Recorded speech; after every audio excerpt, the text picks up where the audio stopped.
Hey, what's up guys? Just want to give you my review of the Revenge of the Sith BrickHeadz. And sorry about the kind of messy background, I just got back from Japan. I actually got these at Star Wars Celebration at the LEGO booth. So I got them a few days early, not too big a deal, just 1 week. But let's get into it. I think this is a pretty good lineup.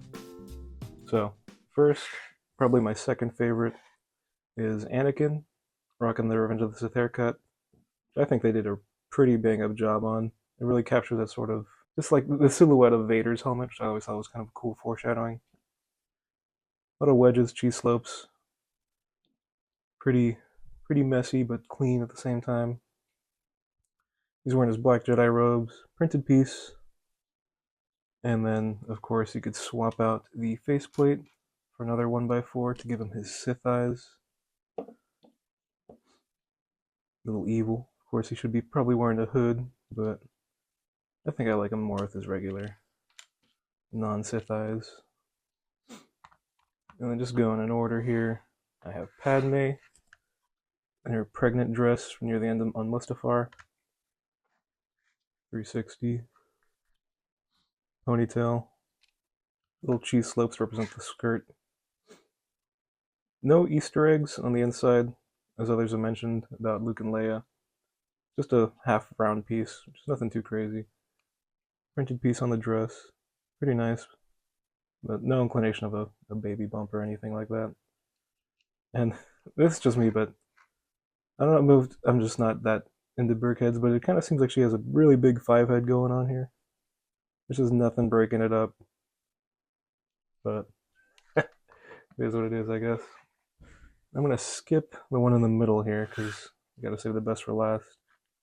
Next up we have Windu. Pretty basic build. 360. Basically identical to Anakin's body. These little slopes represent the hood being down. And then I guess Anakin has both gloved hands. He probably should have had one flesh-colored one. But anyways, back to Mace. He has also a printed robe.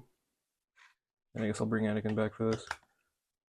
So you could compare the two printed robes side by side. Pretty similar on the belt. But of course the actual upper part is different, and the colors. And yeah, I mean Mace Windu's a pretty good character for this scene. Or for this from the movie, so it makes sense that he'd be included. Sort of, but I'll get the who's missing later on. Top studs. Maybe could have gotten away with flat, more tiles, but yeah, it looks kind of goofy if you do that. Just to give you that, now he looks more like Kiadi Mundi with a cone head down there. I'll just put that back where it is.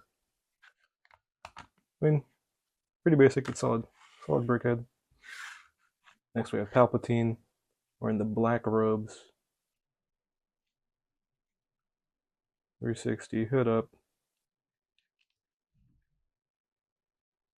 Again, pretty simple. He has his lightning pieces here on these little action wedge pieces. Although my favorite part about this build is probably the sort of curve of the hood right here.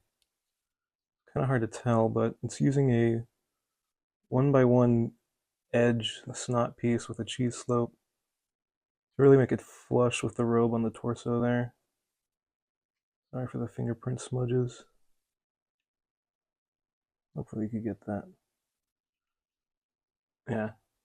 I just thought it really flowed pretty nice. I probably agree with M&R Productions saying that it probably should have been the red robe. It's a bit more iconic in that scene when Mace actually fights Anakin. And of course, Anakin goes to the dark side. But before that happens, our favorite character from the movie shows up, General Grievous. He's always been a favorite of mine, going back to the original 2005 LEGO sets. And I think he's represented pretty well in BrickHead form. He doesn't look that goofy, as I was kind of expecting he would. 360.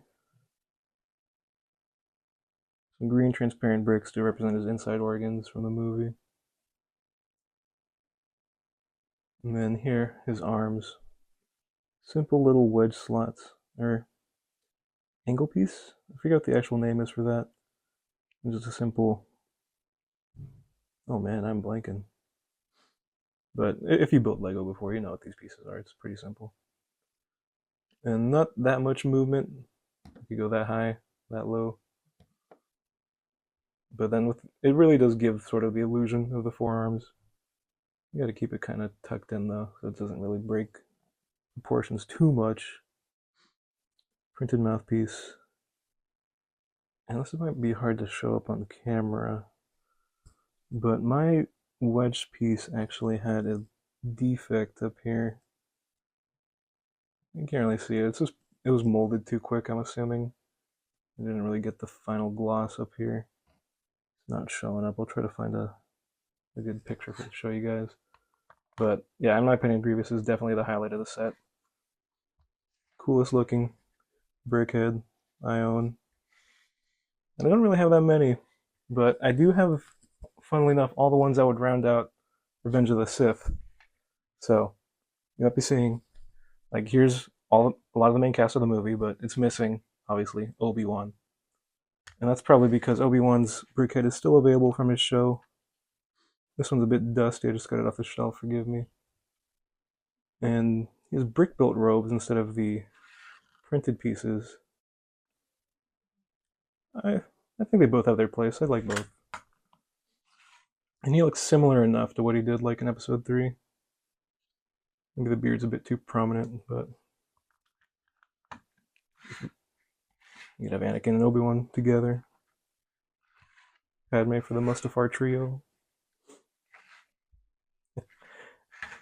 And then, of course, with Obi-Wan also comes the Vader BrickHead.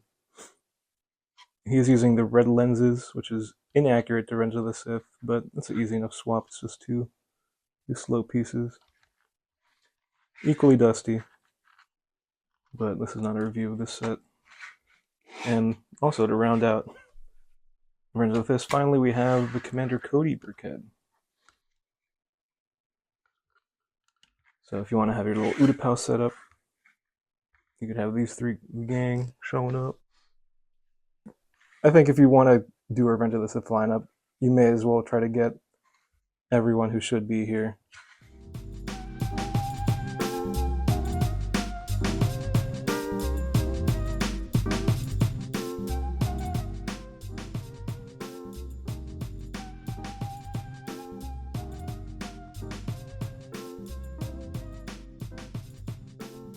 So yeah, when the set comes out this May the 4th, depending when I get this video, it's probably already out.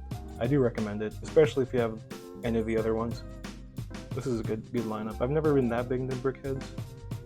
And funnily enough, I actually got the Vader and Obi-Wan BrickHeads at the last Star Wars celebration that I went to, which was in Anaheim back in 2022. I'll post a picture of the box, which is the only proof I have of that. Unfortunately, I did have to debox the Revenge of the Sith collection from Japan because it was just too bulky to fit in this briefcase, or suitcase, sorry. And that box is now in some landfill in Tokyo, or Chiba to be exact. Really solid set, solid selection.